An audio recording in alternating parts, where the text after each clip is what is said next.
Everybody, it's your boy, the Lo-Fi Horror Guy, and welcome to yet another episode of the Lo-Fi Horror Guys Growing on You Live. And boy, oh boy, do I have an episode for you. I am so excited. I cannot wait.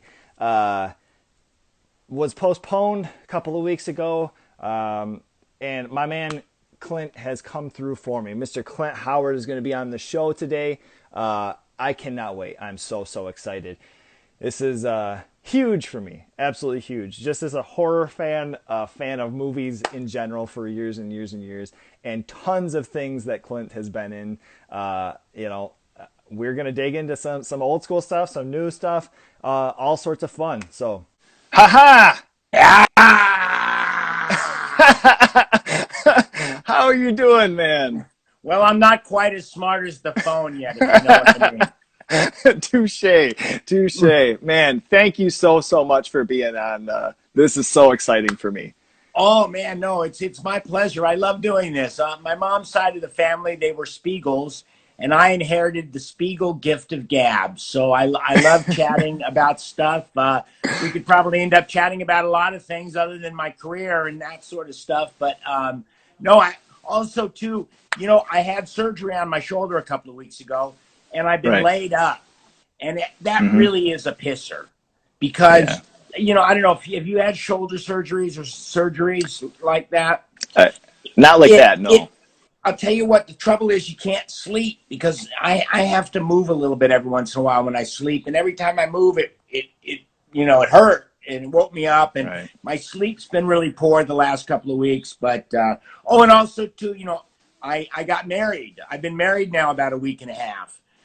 Congratulations, and that's, dude. Incredibly exciting for me. So I'm thank you. Looking forward to carrying on with my lovely bride, Kat. Beautiful. I know I've had a couple of conversations with Kat, and she seems like a very stand-up lady. So, good choosing there, sir. Oh, yes. And I've had 3 operations in the last year. They've all been, various parts of my limbs. First of all, earlier in my life, I've had two hip replacements, and then I had my neck worked on, and then I had my foot worked on. I actually paid a doctor pretty good money for him to break my toes, which that people used to break my toes for free. But then now my shoulder. So hopefully this is going to be the last one for a while. Sure. No more routine breaking of anything. We need you back in the movies there, fella. Yeah. Well, listen, I have to get healthy. My little bottle of pain pills is running out. Yeah. Touche. Okay, that makes sense. Well, we're going to go ahead and start, my man. Basically, I start off with a couple of icebreaker questions, and then we dig into a little bit more about your career and your craft. And then we've got a finale segment that I have created just for you, Clint. Well, wonderful. Let's go, baby. Rock and roll. All right. So with all of the movies and TV that you've been in over all the years, I really, it was cramming into my brain what exactly you could be a fan of. What are 3 movies that you consider must-sees? Well, Apollo 13 in terms of just the quality of the film and then my personal involvement. I was a big space geek when I was a kid. And so getting to play a flight controller and getting to be involved in a mission as important as the Apollo 13 moon mission was something that I real proud of. And listen, I like movies. I love movies, and I love good movies. I do not like bad movies. A chip burger's a chip burger. But so Apollo 13 ranks up there. Ice Cream Man, not that it is one of those high-end pictures. But Ice Cream Man was at a point in my life where it left really wonderful memories.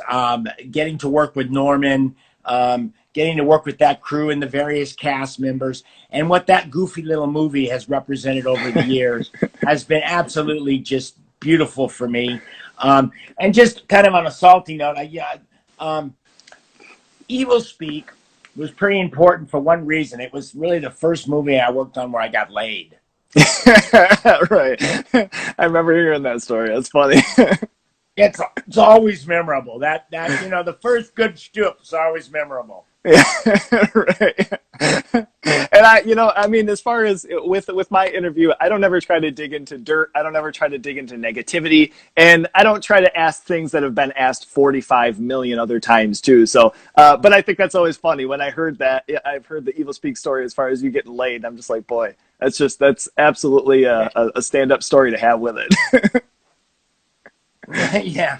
Well, and Evilspeak was a lot more than that, because it was the first time as an adult that I was the lead of the movie, and the director, Eric Weston, and the cinematographer, Irv Goodenough, they were about the same age, and they're, I don't know, what, 10 or 15 years older than me, but they brought me in, and we created sort of a threesome of creative minds that helped put that movie together. They respected my thinking, they respected my creativity, and so for the 4 or 5 weeks that movie was really being shot, because that it was a low budget movie, we were racing to finish that movie. That was a really good achievement. It was one of the first things that I had worked on where my dad had not been with me, closely on the set. Right. You got to remember, for 16 years of my professional career, my dad was on the set with me every day, and I love my dad. Dad was a wonderful guy, and boy, oh boy, the lessons I learned both for in front of the camera and behind the camera were incredible.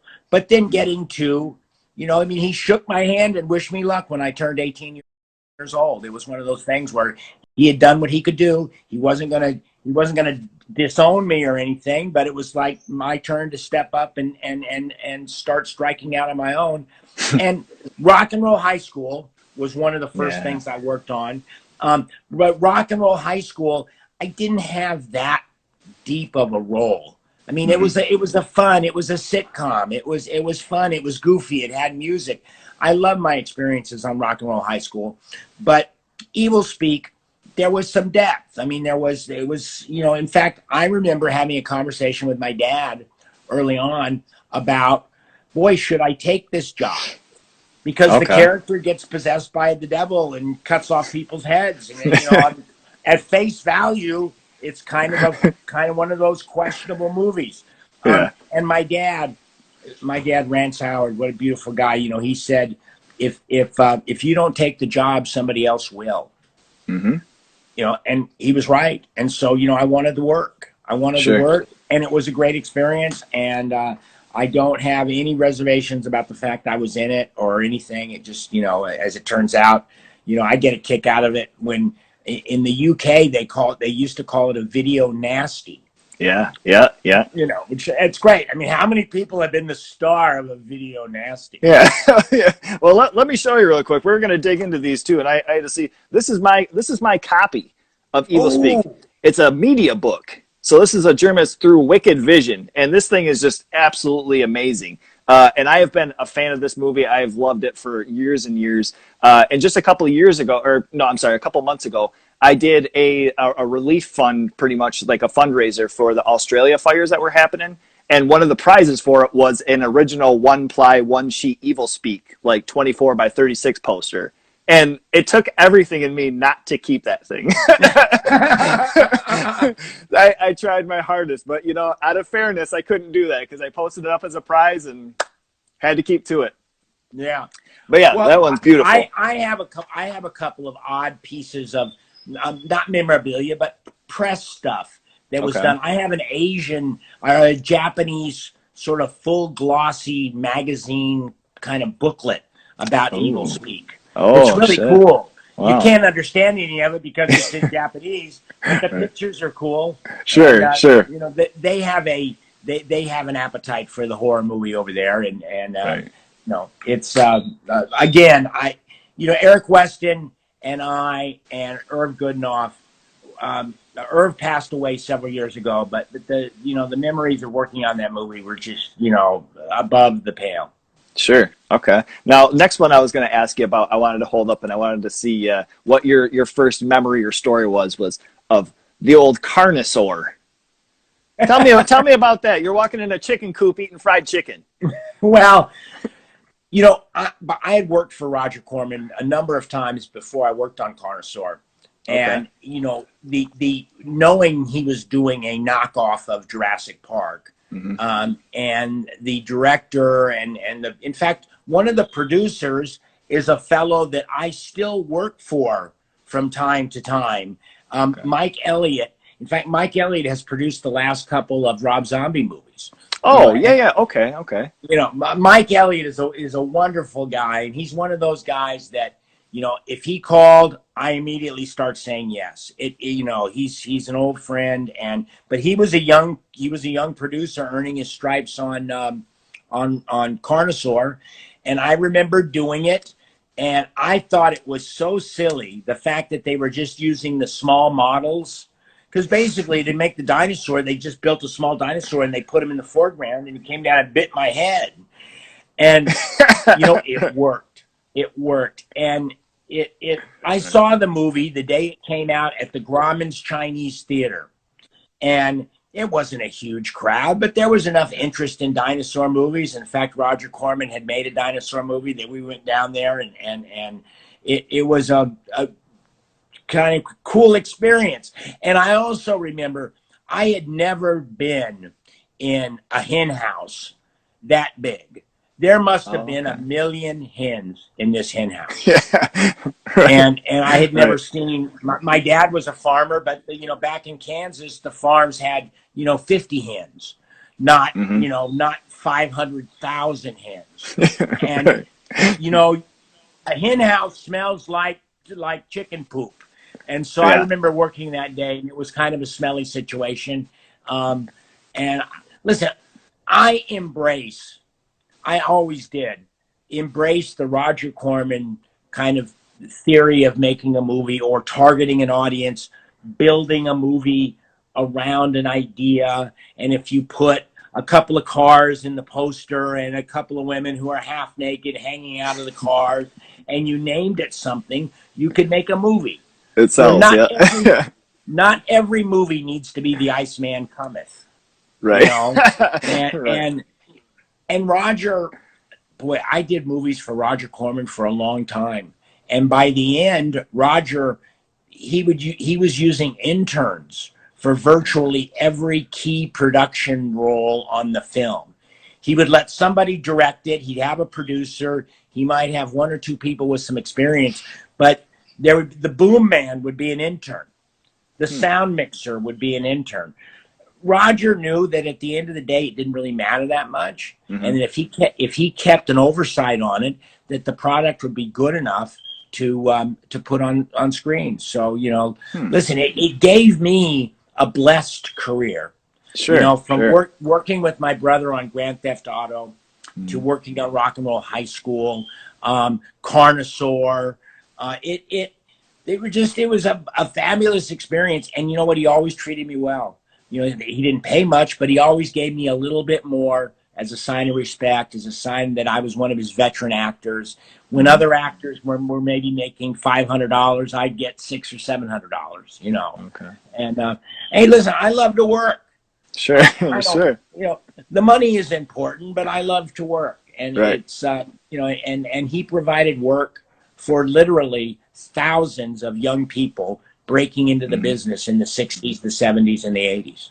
Sure. It's an interesting approach too, because if you have interns, you have young cats that are aspiring, that are pushing and willing to do what it takes to get the product. So it's a very interesting approach, and very obviously it worked, and that's why he is who he is now. Well, he got my brother to direct a movie for nothing. Yeah. He knew he could. I think Roger had a pretty good idea of who had some talent and who didn't. There was a lot of beautiful filmmakers that went through the Roger Corman School because it was the only place they could cut their teeth. Right. And there was a story for Grand Theft Auto. I've said this story before. It is absolutely true. there is a scene in Grand Theft Auto where there's a busload of senior citizens, and the producers, Roger and everybody, had allowed like six senior citizens extras. And Ron really felt like that the bus needed to be busier than that. There needed to be more extras. And Ron was willing to even maybe step out and pay for some of those extras himself to get the thing made. And Roger waved him off on that and said, no, Ron, Ron, if you do a good job for me, you'll never have to work for me again. and Ron didn't. Ron never had to work for Roger again. There were a lot of directors that worked for Roger a couple of times, and then they were able to graduate on into the world of show business, Hollywood filmmaking. Sure. Okay. It's beautiful. It's absolutely, a great approach, like I say. So, legendary. I know, and a few years ago at a rock and roll high school event here in Hollywood, Roger actually came out. He came out, and he's getting kind of elderly, but what a friendly man. He was enjoying himself. Sure. Heck, up until a couple of years ago, he was still making movies. Right. I don't know what he's doing now, but to see a person like Roger go ahead and live his entire life doing what he enjoys doing, it reminds me a little bit of my dad. My dad worked until the day before he fell ill, and it took him about a month to pass away. Right. He had an attack. He had a thing happen, but he had worked the day before. So here my dad was getting to work and getting to do the things that he loved to do right up until the end. And so, I see it with Roger, and look at Clint Eastwood. Yeah. My goodness. And he makes really now good pictures. Directing. Yeah. So I guess the third movie that I was going to showcase, which we've already hit on a little bit, it's a company called Vinegar Syndrome that they did a release of the Ice Cream Man here. So what I wanted to ask you, as far as I love the stories, I would like to ask you, as far as Marty the Ice Cream Man, when you were a little kid, that was your ice cream man. What was your go-to ice cream? I liked orange popsicles. Okay, all right. Those, and a big stick. Okay. The big sticks were pretty cool. I love chocolate, and I'm always having to fight my weight and everything. But I don't recall getting like Nestle's ice cream or whatever from Marty. Sure. Oh, Marty was the crustiest dude you've ever seen in your life, and literally, little 7-8-year-old kids would jump on the back of this old ice cream truck and ride it, just like you see in the movies. And Marty, if Marty hurt, he'd stop and he'd get, "What are you doing?" Oh my God, that is so funny. Marty, there was not one bit of Marty in Ice Cream Man. Gregory Tudor, I did not think at all about Marty while I was making the Ice Cream Man. So I just let the public kind of understand Marty was a nice ice cream man, and Gregory Tudor wasn't so nice. He wasn't a murderer. Okay, all right. That was going to be the second half. Did he go to prison for killing tons of kids, or no, luckily no? Okay, all right. You know what? Thank God. Wait. You know how it is where when you're little, everybody looks old. Yeah. But my goodness, Marty had to have been 75 years old, and his ice cream truck had to have been 50 years old. The thing barely ran. He had a small version of what Gregory Tudor had in the movie. Oh, okay. Wow. Yeah. Anyway. Was I know a lot of the ice cream in the movie was actually it was faux. It wasn't actually ice cream. But was there lots of ice cream being eaten on the set in that movie? No. Nothing. You know what? After a few minutes of having ice cream around as a treat, the novelty wears off really fast. Right. And there was never one time. Also, too, by the time the prop man goes down and gets it, no matter how cold it is when he gets it, and he brings it to the set and puts it in a igloo, ice cooler, it starts to melt. Mm-hmm. And after about 10 minutes, even if you think you might want some of that ice cream, it's going to get all over your hands and all over your costume. And right. No.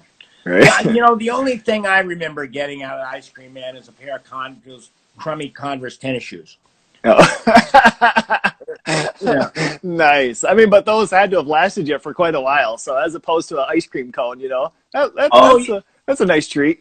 yeah, yeah. No, the memories on Ice Sure. Cream Man were really, oh, incredible. There were Okay. people Yeah. trying very hard on that movie, and Sure. Norman.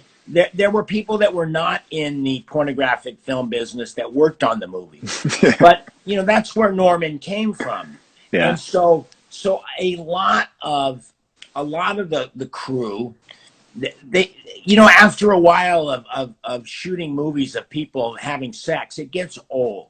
Mm-hmm. At least that's what I've been told. I've had no experience. Okay. But they were so happy to be kind of doing something legitimate that they were giving it their all. Everybody was having fun. Norman, great leader. It's sort of a shame. I don't know, probably not his bank accountant wouldn't say it, but sort of a shame that he didn't somehow graduate into the mainstream film world earlier, or somehow do that, because he was really a nice guy and a great leader. And Sure. in looking at that movie, kind of with the eye on doing an autopsy on the movie, he tried to mix genres. He tried to make a horror movie with kids. Sure. And Goonies had come out, and Goonies had been successful, and Norman thought that he might be able to hit the kids and hit the horror audience. And he knew right away after he finished doing it that those were two genres that didn't mix. No. And listen, nobody starts out to make a cheesy B movie. You're trying to elevate and aim high. Things happen that causes it to sort of turn in another direction. Mm-hmm.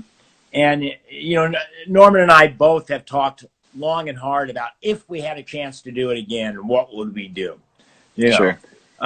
Many things we do exactly the same. Mm-hmm.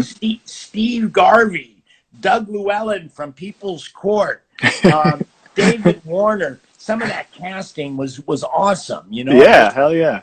I hope that if Norman had an opportunity to do the Ice Cream Man again, he wouldn't hire somebody else, because I certainly enjoyed doing it. And every once in a while, we'll get together and have dinner and talk about maybe somehow trying to figure out a way to raise some money and make a sequel to Ice Cream Man. Sequel. Okay. All right. Yeah, I was going to ask as far as if you could go through your whole span of your career, if you could do another, would Ice Cream Man be the one that you'd want to do a sequel to, you think? Yeah. Yeah. Okay. Yeah. Okay. Also, too, in sort of all somberness, Evilspeak would be a really interesting sequel too, because it is spirits through the internet. You literally, that whole story was so far ahead of its time, it kind of blows you away. Yeah. Oh yeah. And the fact that you could get, much more like everybody says Tron, and then people immediately start laughing. But a lot of a sequel to Evilspeak could be done actually virtually, inside of computers, and so what Stanley was able to do, imagine what he could do today. Yeah. Right. All the different technologies that are out there now. Yeah. Well, but about Ice Cream Man, I feel strongly there are certain rules you need to follow when you make a movie. Like, to be the lead of a movie like Ice Cream Man, you can't be 60 years old. So I would have to somehow fall into a position where I was maybe the evil person, the evil entity that is sitting on a new Ice Cream Man's shoulder, chiming in his ear. As like the voice. The voice, yes. Sure. Yes. Sure. So actually, Norman and I had worked up sort of an idea, and we're still playing with it. But listen, I think he's very comfortable, and so am I. I'm enjoying my life tremendously, and I certainly want to, keep doing productive things.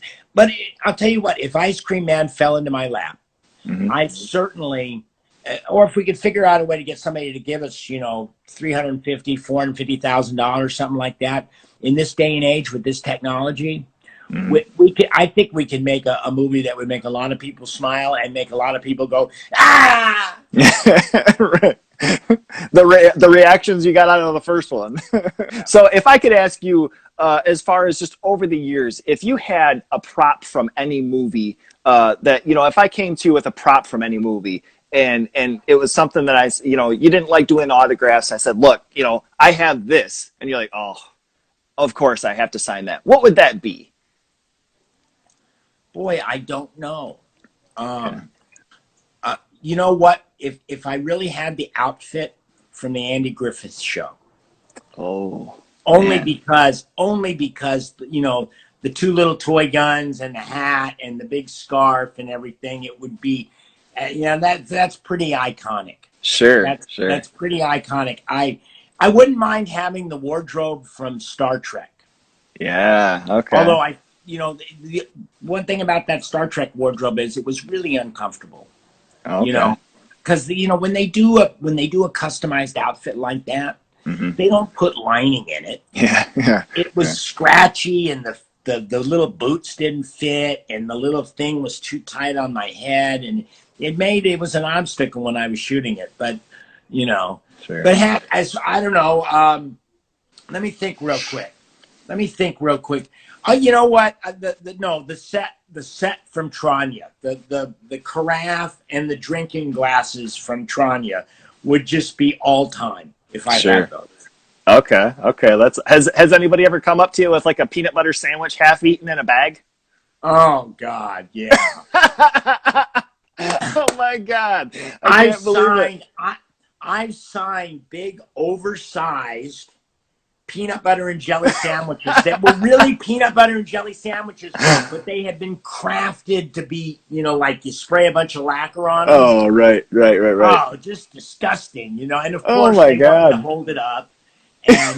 And as much as that stuff sort of doesn't sit all that well with me, I do understand that, my appearances on television, the things that I'm kind of known for, like Leon in the Andy Griffith Show, or the Corbinite Maneuver when I played Commander Baylock, those were distinct, wonderful memories for folks.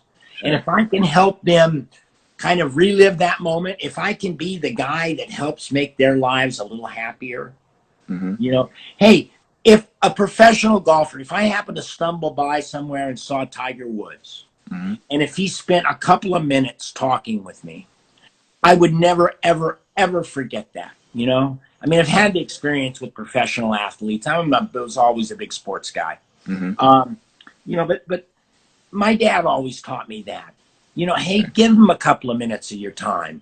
Because first of all, the fans are the real employers. Because if the fans don't care, the producers won't care, So I, to step out and give them a couple of minutes, because, I've done it long enough. I see the smiles on their faces. Now every once in a while you get somebody coming up and he's got ulterior motives or something like that. And, I can kind of smell that out.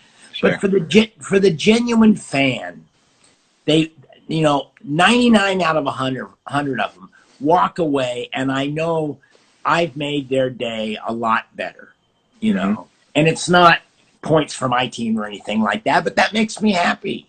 Sure. It makes me happy if I can make somebody kind of happy. So, sure. I mean, I can say personally with, we had initially about like a couple of weeks ago had our interview, and then you had the complications as far as with your shoulder and whatnot. Kat got a hold of me. I understood. I said, yep, that's, it's not a problem. I hope everything's okay. I hope, he gets better and gets healthy. And I didn't really know necessarily if I was going to hear anything back. A couple of days later, I just mentioned something. Oh yeah, he's right on top of it. Just let us know. He apologizes. It says a lot about your character, and it says a lot about people that actually care and actually have that passion and are compassionate with fans. It's a beautiful thing. And I personally thank you very much for doing this. Well, hey, it's cool. You're welcome. And again, I could go back and repeat the last little thing I said. I mean, I enjoy doing it. First of all, I've sort of learned technology and learned that this is all very doable. I mean, look, it's no sweat off my butt. I mean, in fact, I'm sitting on a nice chair here in my office. You know, I made myself a cup of coffee. My beautiful wife is helping me. You know, my daughter is out there doing a TikTok or something like that. Life is pretty friggin' idyllic. And so, you know, what am I going to do? Be an a-hole and say no to you when it is no skin off my nose? Yeah, I mean, So it's anyway, yeah, it goes back. It goes back to probably. I mean, the way I was raised, and you know, it's my dad and mom were just unbelievable, and because they weren't taskmasters, but they stayed on these things. If ever they saw us starting to get too snooty or too big for our britches, without making a big deal about it, they sort of got us in line, you know. And Ron was a great example. I had the wonderful good fortune of having a fellow 5 years older doing the same journey that I'm doing. yeah, You know, and I just quietly paid attention. And I kind of seemed to have a journalist's mind. sure. And I just quietly would sit, not all the time quietly, because I was the little brother.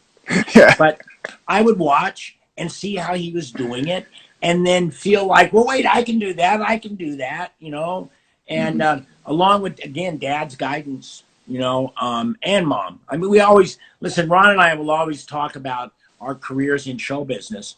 And, you know, most of it ends up talking about Dad, because Dad was the one that would go to the set with us. The only time Mom would go to the set with us would be is if Dad was working on something, because Dad was continuing to be a working actor.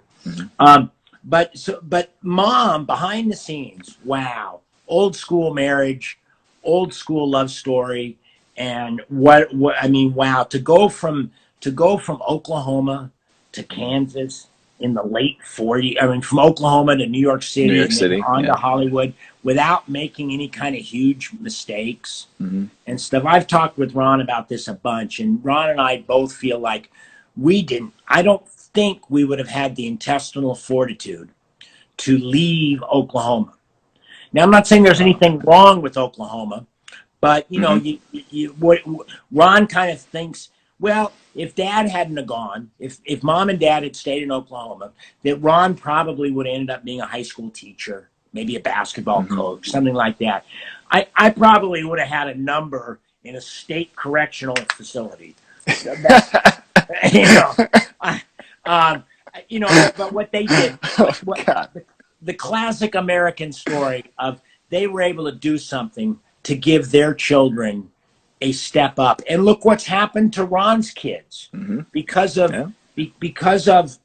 Ron's sort of position in life and in the business. Bryce has stepped in, and she is carrying forth, you know, lots of wonderful stuff. And you know, Ron and Cheryl moved from the Los Angeles area when their family was very small, and they were all young, and so I didn't have the hands-on getting to be Uncle Clint on a day in and day out basis. I mean, I would see them a few times a year, and we all love each other, and it's really good. But it's not like you know, I was in their lives, and I have sure grown to really respect Ron and Cheryl for, you know, how they did raising their kids. And now there's only two of them are interested in show business.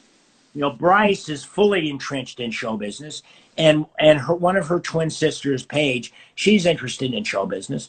But Ron's two other kids, you know, they've grown up with it, they've understood it, they get it, but it doesn't really interest them. That's right. You know, so, and God bless them. You know, show business is not for everybody. Sure. You know. There are days I say show business is for nobody. Nobody should be in show business. That only happens once in a while. So let me ask you, with you and Ron, before all the spotlight, before the things, earlier on when you guys were interested in acting and movie making, did you guys ever do any sort of like Super 8 stuff at home, like home videos and making different movies? Oh, yeah. Well, that's how Ron got started. Right. I've never really been the producer myself of films. I mean, I certainly know how to do it, and I think I messed around a little bit in the short period of time I was at Pepperdine. I went to Pepperdine for about 12 weeks. which made me a real idiot because here I was, I had a dorm overlooking the Pacific Ocean, and yet I thought I had better things to do back in Burbank, California. Idiot! But no, Ron started when he was about 14 years old, 15 years old. He started to seriously consider that he didn't really want to be an actor. He really wanted to be a filmmaker. And he had a couple of key people encourage him that he could do it. Dad was a big encourager, but there was a film director, Bob Totten, who gave him a lot of encouragement, and also Hank Fonda, Hank Fonda kind of runs through the family in an interesting sort of way. My dad worked with Hank Fonda on Broadway back in the early 50s. And then Ron was working on a TV series called The Smith Family that only lasted for a year.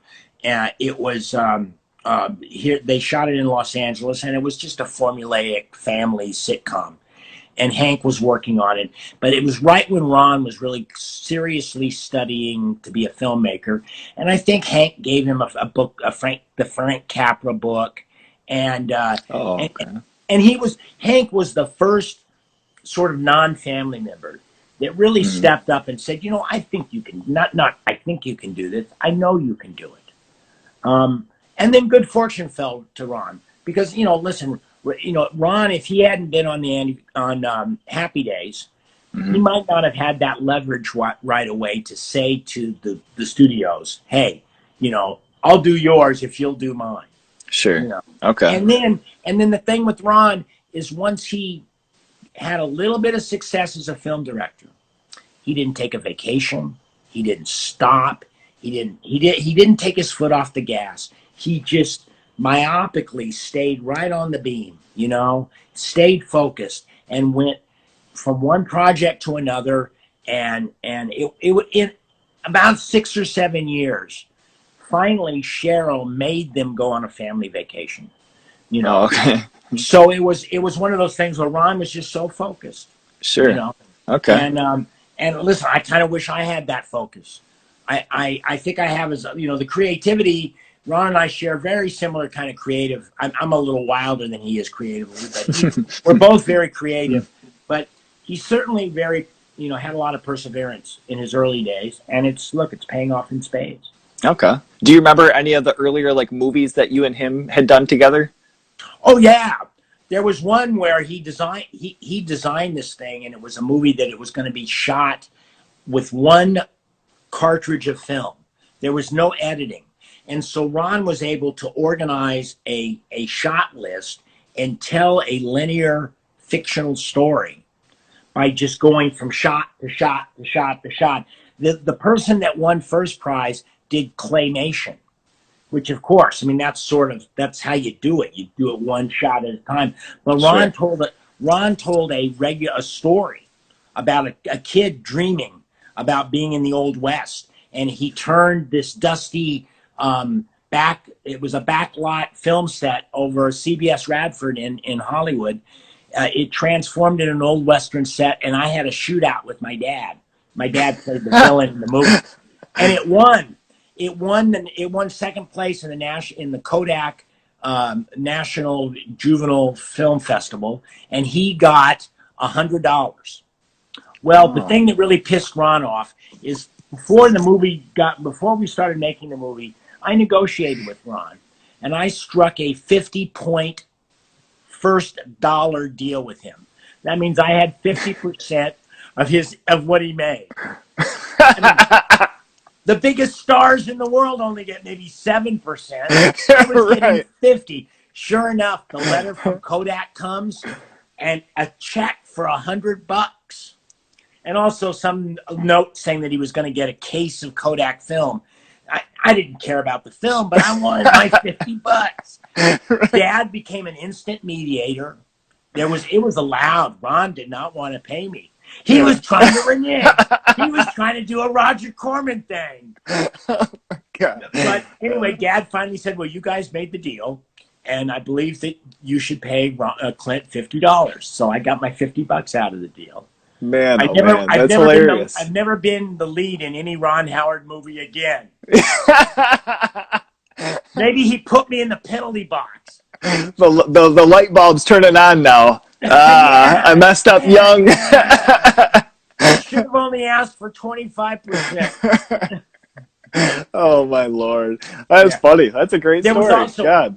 here's one very early on. Ron hated to do yard work, and that Okay. was the thing. Dad coming out of the Midwest, coming out of a farm, doing chores, important, got to do them. Mm-hmm. And so it was Ron's turn to mow the lawn, and Ron must have been about 14 years old, and Ron hated doing it. Hated doing it. He got the idea. He said, "Dad, instead of mowing the lawn, I'd like to make a movie." Dad got kind of excited and said, "Well, that sounds like a good idea, Ron. What kind of movie would you like to make?" He goes, "I'd like to make a movie about a guy who mows the lawn, but he mows it like the military. He attacks the lawn. He attacks the edging." So what he did, Ron devised a plot that allowed Dad to mow the lawn. Oh my God, that is awesome. Sometimes I look at my brother and I think he's kind of a stooge, but then I realize that he's not a stooge at all. He's a very bright man. Oh my God, that is very smart. Wow, Yeah. that's a good divisive plan there. Oh, I've got a great idea, Dad. I want to make a movie about you mowing the lawn. Right. Wow. Got both things done right then and there. That's beautiful. Yeah. Let me. So another recent subject for you. Another recent topic. You getting married. So in a lot of your interviews, I have heard you mention that Elvis is the king, which I agree. Elvis is the king, and I got married by Elvis in Vegas. So it was The little Elvis, or a full-grown Elvis? he was a full grown. Yeah, he was a full grown, and he did great. He played Metallica while we walked down the aisle and everything. It was amazing, actually.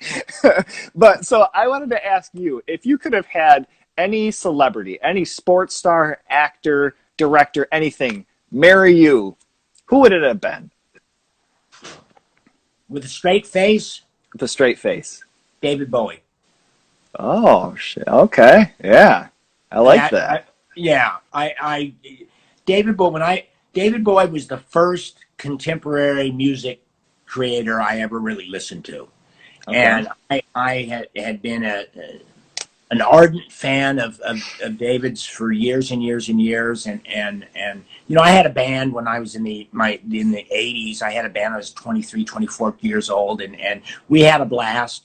We certainly were going to bang our head against the glass ceiling pretty quick because I can't really hold a note, carry a tune, and I'm rhythm challenged. It's really, those are things you really need to be able to conquer if you're going to be the front man for the band. But anyway, David Bowie. So, and he's the one guy. Good. He is the one guy that I really regret somehow not getting together and meeting or getting to work with. Because I just found his mind to be really fascinating, and talk about a guy dialed in, man. Sure, stand up. Absolutely dialed in, but I don't know. Nowadays, you know who would have been pretty fun? Jim Carrey. Getting married by Jim Carrey would be a blast, or Michael Keaton. Yeah. I think Michael Keaton might try to keep it a little somber, though, actually. I think Keaton, I think there's a big part of Michael where he's kind of a romantic, and I don't think he'd be a cut-up. I don't think Jim could help himself. I think if somehow Jim got in the position to marry somebody, it would just be to the wall with craziness. Right. I could see that. And maybe even, having the Batman voice. Having my man read your vows as Batman and dressed up in the suit, like, wow. Well, listen, I'll tell you what, we did. We went to Las Vegas and got married, and the fellow that married us, he could have played Elvis. He could throw on the Elvis outfit because he had the pomp and everything. And we just wanted to go to Vegas and get married. This whole COVID-19 thing, sheltering in place, we had fallen in love and sort of set up shop and really, way more than just bonded, but it was just something that's like, this makes sense. We got to keep going on this. Getting married in LA was going to be really complicated for months to come. so we ended up just going ahead and going to Vegas. And I know it was sort of a set of vows that were sort of already kind of, of course it's rehearsed and everything, but it meant a lot to me. Sure. And I had 2 marriages. This is my 3rd, and in a zillion years, this one has the gravity that I hadn't experienced before. So. Beautiful. Well, very, very nice. I wanted to touch on that. And another thing I wanted to touch on that we're not going to be able to escape, I'm sorry, but Clint Howard and the Kempsters, dude. Oh, yeah. Oh, I'm a drummer in a band, so I have to ask about your punk rock and roll feature. Absolutely so sick. Where did this start up from? What inspired you? Well, my best friend you answered a little bit of it, but my best friend growing up, a fellow named Scott Green. We since the 2nd grade we were buds, and when he was about 14, he started like self-teaching himself the guitar, and we loved music. We would go to concerts. He was my first roommate when I was about I bought a house when I was 19 years old, and Scott moved in, and it was the classic. We used to call it the Burbank Youth Center, because when we first moved in, I had an easy chair and a couple of milk crates and a television, and that was it, And Scott he had a bed. He had a bed in his room. I didn't yet. I had to go buy all that stuff. But the Kempsters were born. The street we lived on Kemp Street, and the Kempsters became the Kempsters because, well, what are we going to call ourselves? Well, the Kempsters.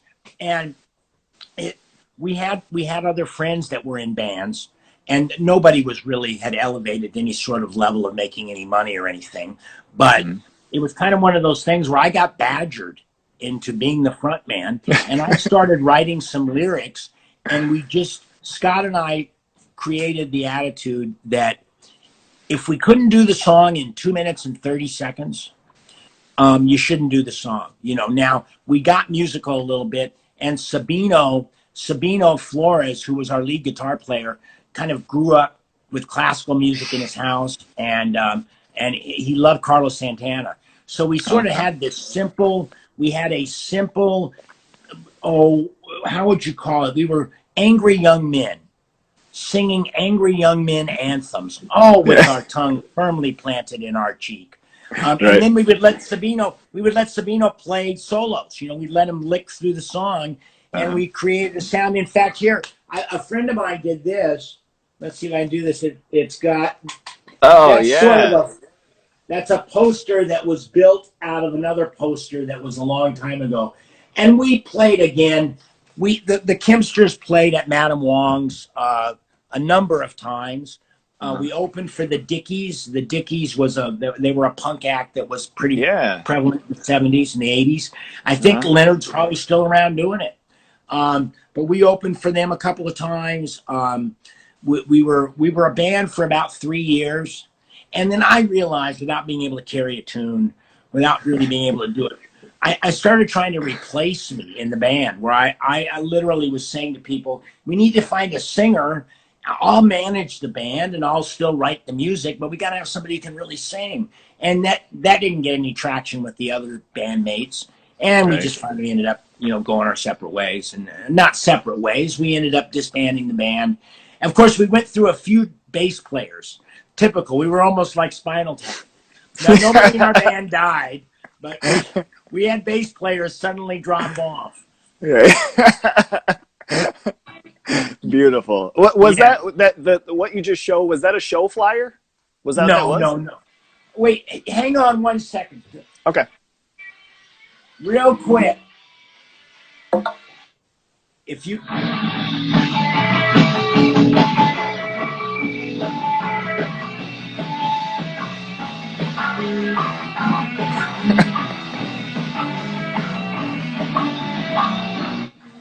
Awesome. The one beautiful thing about it is Sabino, who I stay in touch with all the guys, but Sabino had this incredible, maybe a little OCD.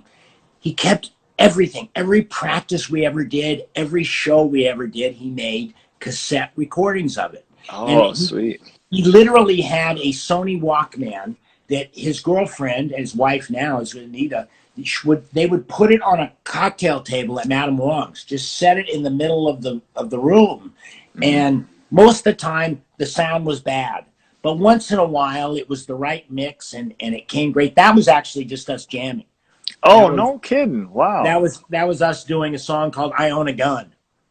Yeah. We never got any traction on. I mean, we wrote a bunch of great songs that we were going to do about the time the band decided to say, hey, we've played out our thing.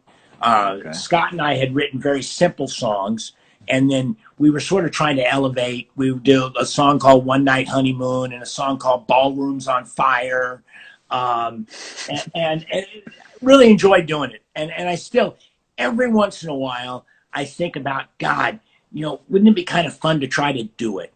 And then something I remember, when I was 24, 25 years old, I said, you know, these idiots that try to do it when they're old, they ought to get shot. And, you know, rock and roll is a young person's deal. And, you know, it's one thing to write tunes. It's another thing to enjoy the music. But I don't think I'm capable of exuding the kind of energy that it takes to play angry young man music, because I'm simply not an angry young man anymore. Sure. Yeah, and I mean, being able to, you know, relay that and be comfortable with that, that's a good thing sometimes to be able to, you know, have in their mind, as far as, because sometimes people try to rehash something, or, you know, I mean, letting the memories sometimes might be the thing. But that album is sick. I love it. Yeah, no, hey, listen, I thank you. We just enjoyed doing it, you know, and all the time I was still acting. Now at this point in my acting career, I wasn't working a lot, but like, for instance, I worked on Splash, and I actually was working on Splash as a production assistant. I ended up getting a little role in the movie because the guy that was supposed to play the part didn't show up. But I remember vividly, we were working at Walt Disney Studios, and my house was in Burbank. And one afternoon, there's a knock at the door, and the Kempsters are in full go in the living room, drums, PA, you know, there's a party going on, and Tom Hanks knocks on the door. He's the one knocking at the door. Open the door, and I go, Jesus, Tom, what are you doing here? You know, because it was after hours. And Tom goes, you know, Ron told me about you, and I just had to come over and see for myself. And because it was like Animal House, you know. We had a little tiny pool in the backyard, and we would all play pool basketball and mess around in the summertime. We played wiffle ball in the front yard. The band rehearsed in the living room. My bedroom smelled like a deli. That's what a friend of mine told me. You know, anyway, those experiences of being a youth and being a Kempster, unparalleled. Sure. Wow, that's that's great. That is so much fun. I mean, and those are all memories too that I'm sure just keep real close and real dear to you too. I mean, it sounds like lots of fun. Did you guys play a lot of shows? Oh, I bet you we played some private parties. We played we played a reunion, actually, which was a bad crowd. We probably must have played professionally 25 times. And we rehearsed a lot. You know, what we did is we formed the band and then sort of built up a set, and it was all originals. Well, not quite, because we would always do Sweet Jane. Oh, okay. We would do Lou Reed, Sweet Jane, and we would also do David Bowie, Queen Bitch, and What in the World. Oh, okay. Those were sort of tunes that I could wade through as a singer or as a guy screaming. And then also the band, they were tight. Sabino had great licks for like Queen Bitch. We did a great version. And I'll tell you what, David Bowie is a go-to musical choice of mine. As is Lou Reed. But, you know, probably once a month, I will spend a day or two listening to the Kempsters. You know, because I've got a couple of digitally kind of remastered, you know, sets of tunes, and then I've got some raw stuff like the rehearsals, Mm-hmm. and you know, I realize it has its musical limitations, but if I really want to kick myself in the ass and, like, you know, go do yard work, I'll put on the friggin' Kempsters. Okay. All right. Give you a little extra energy boost there. Yep. Yep. Or you can call Ron and see if he'll come over and mow your lawn. Yeah, no. He'd send Probably over not a gonna happen, team. huh?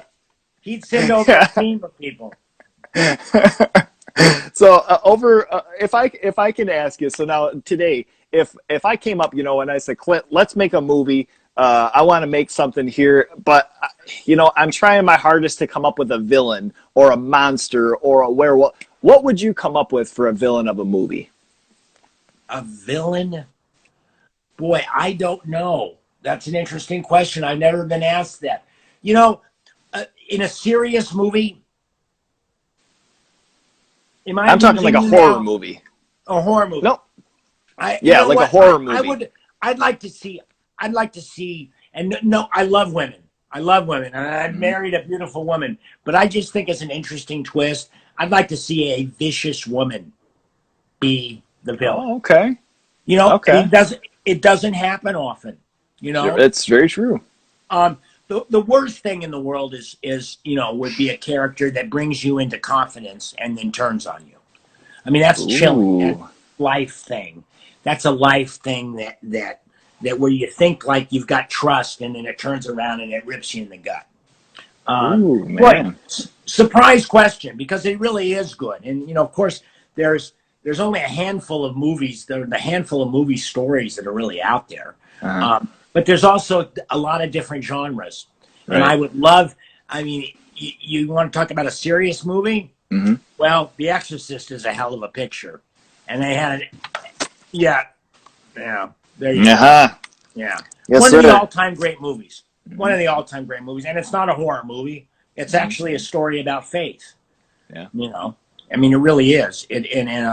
I was very fortunate. I've gotten to meet and became friends with Linda Blair over the years, Okay. and it made me feel really great because she took this little part in a USC student film, and she said the only reason why she took the part was that she heard I was going to be in the movie, that I was the lead of this student film, Oh, and okay. that yeah, and she, because growing up she was a big animal person, and for her, you know, she said she so much wanted to be me when she was little, you know, she because well, listen, Wow.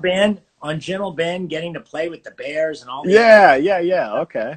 I get that, Yeah. you know. So anyway, I'd said that good that as far as that's the ultimate villain. I mean, you're Yeah. going to talk about the devil, Yeah. Oh the boy. ultimate Yeah. villain. That is one movie still to this day that no matter the generations, no matter the time that passes, that movie stands as terrifying as the first time I watched it.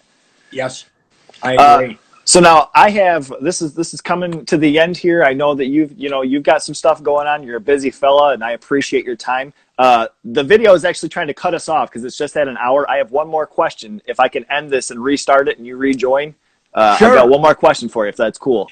So wait, you know, how do we do this? So, I mean, I have to call So Kat in. if you want to. Bingo. All right, there we go. Hey. All right, beautiful. So, like I was saying, this is going to wrap it up. I'm not trying to take all day, even though I absolutely love hearing all this stuff. Beautiful, beautiful interview. I really appreciate it. If you want to just let everybody know, you know, kind of what you have going on, what you had going on before all of this stuff has happened, and some recent projects, this is your time to give some shouts and some pitches to everybody. Um, okay. Well, Shout out to Kat. well, first of all, you know, getting married, big deal for me, and finding this sort of, you know, September love affair, although I'm only 62, 61 years old, this September love affair has just been absolutely beautiful for me. You know, being creative. Listen, I've gotten to work and do almost everything that I've wanted to do as an actor. Creatively, I wrote a script that I would love to sort of try to figure out a way to make a little horror movie. It's a psychological horror movie about a former child actor who goes nuts. Oh, man. I have a feeling it could be quite entertaining for people, and the way I sort of designed the script and wrote it, I think it could be done for a pretty good price. It's a little story called "Where's Little Louie," and getting to travel. The idea of wanting to travel around and seeing things. Back when I was in my early 30s and 40s, I kind of said, well, eventually I'm going to become a professional celebrity. Go play charity golf tournaments and, do autograph shows and things like that and be around people and meet people. And, it started for me a little early because of health issues. But I just want to continue to do that. As far as acting goes, to be really honest, outside of something that I designed, if I never acted again, it wouldn't bother me. I mean, I've been doing it for 59 years. Right. So enough's enough, Yeah. although I say that I love doing it. I worked for Rob Zombie doing 3 from Hell, and it was a blast. And when friends like Mike Elliott or Rob call, I'll jump on it, So, I don't know, keep on keeping on. And also I had a great example.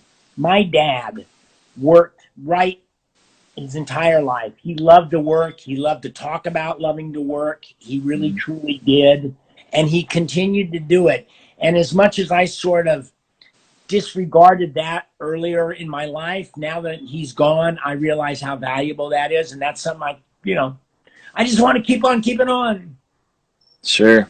Well, I tell you, now especially is a time where there's lots of fundraisers, there's lots of GoFundMes, different things, to where, especially the horror community and on Instagram even, there's a huge horror community and there's a huge abundance of people that absolutely love, the stuff that you have done for years and years, let alone if there's something new. I know there was a little while that something had gone up that you guys were in the process of trying to make Ice Cream Man 2, and it kind of fell a little bit short. But, nowadays, I think with the draw and with the community that there is, especially just on Instagram, there's probably a good shot at having, a couple of these projects made, and we would love to see them made. Well, I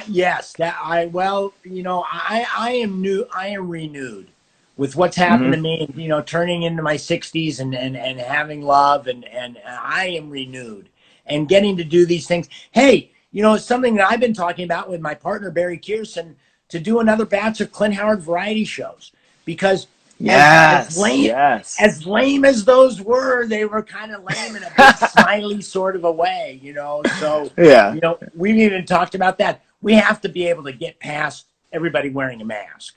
Because, I ain't doing the Clint Howard variety show if I've got to wear a mask. I'm not robbing a bank. I'm trying to entertain people. Right. You go through the whole show like, is he mad or is he happy? I don't know what's going on here. Yeah. Damn it. Next episode again. It'll all get sorted out. And I have faith and everything's going to carry on, All right. Well, listen, I'm even talking to you. I love talking about the business.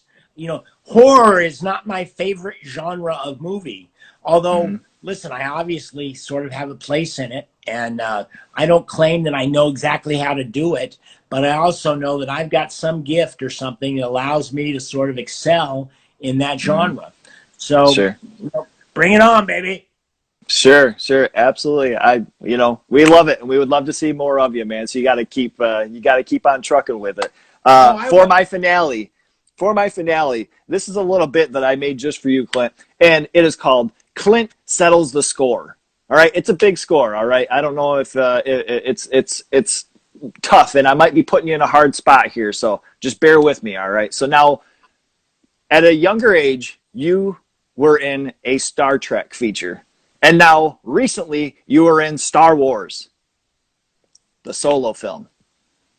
Clint settling the score. Which is better, Star Trek or Star Wars? Star Trek.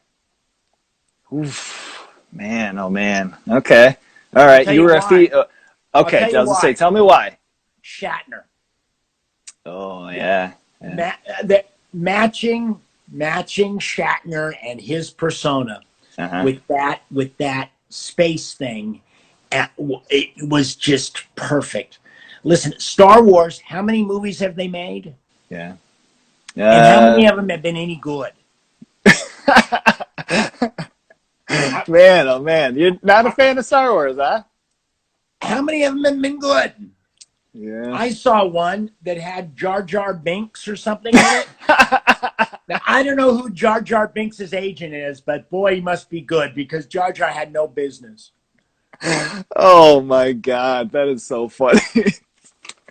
Dear Lord. Oh man, oh man. Well, that is absolutely beautiful. Clint, I'm gonna leave you there, man. We settled the score. Star Trek is better than Star Wars. That is the official word, sir. Well, Thank you. and I hope you enjoy the Tranya. Yeah. Thank you so much. This has been an absolute pleasure. I could not ask any more. This has been awesome. Truly a special moment in my life. So thank you so much. Thank you to you and Kat, sir. Oh, cool. My pleasure. And, hook up and do it again down the road. That would be awesome. I'll be in touch, buddy. Okay. Take care. Be safe. Stay healthy. Oh, I will. I'll do the best I can. Bye-bye. Thank you so much for being on. This is so exciting for me. Oh, man, no, it's my pleasure. I love doing this. My mom's side of the family, they were Spiegels, and I inherited the Spiegel gift of gab. He's a lo-fi horror guy. Yeah, he's kind of a guy, but he is so lo-fi a horror guy. Yeah, baby.